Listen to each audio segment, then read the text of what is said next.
Join me as I dive into the tricky world of narcissism and see if I can spot empty apologies in real time.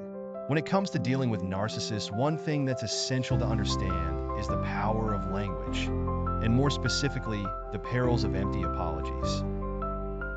It's a tactic that's all too familiar to those who've been on the receiving end of narcissistic manipulation, where words that seem to convey remorse or regret are actually just a clever way to control and exploit. Narcissists are masters of using language to manipulate others, and empty apologies are a crucial tool in their arsenal. They might say something like, "I'm sorry you felt that way," or "I apologize if I hurt you."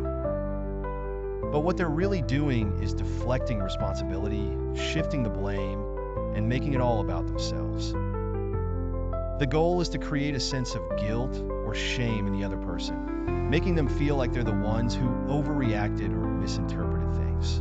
By making an empty apology, narcissists can maintain their grip on power while simultaneously deceiving others into thinking they're being genuine. It's a clever tactic, but one that can be incredibly damaging to those on the receiving end. The emotional toll can be immense, leading to feelings of confusion, anger, and frustration.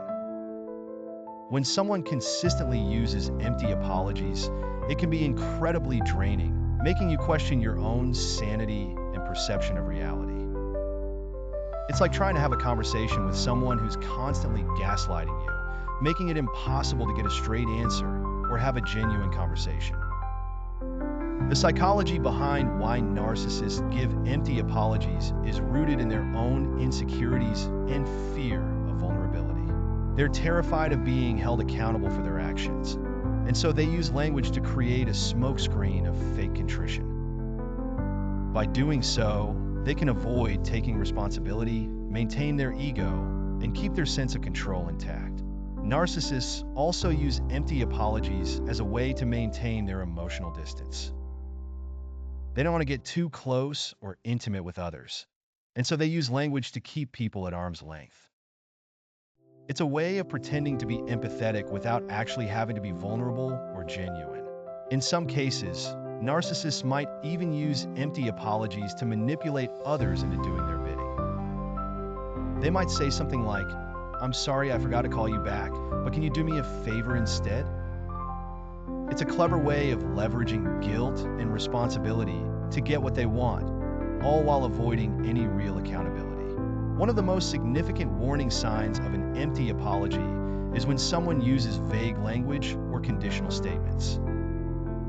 If someone says, "I'm sorry if I hurt you," it's a clear indication that they're not taking responsibility for their actions. Instead, they're shifting the focus to your reaction, making it seem like your emotions are the problem. Another key sign is when someone's apology is followed by a but or an excuse. If someone says, "I'm sorry I yelled at you, but you were really getting on my nerves," it's a clear indication that they're not sorry at all.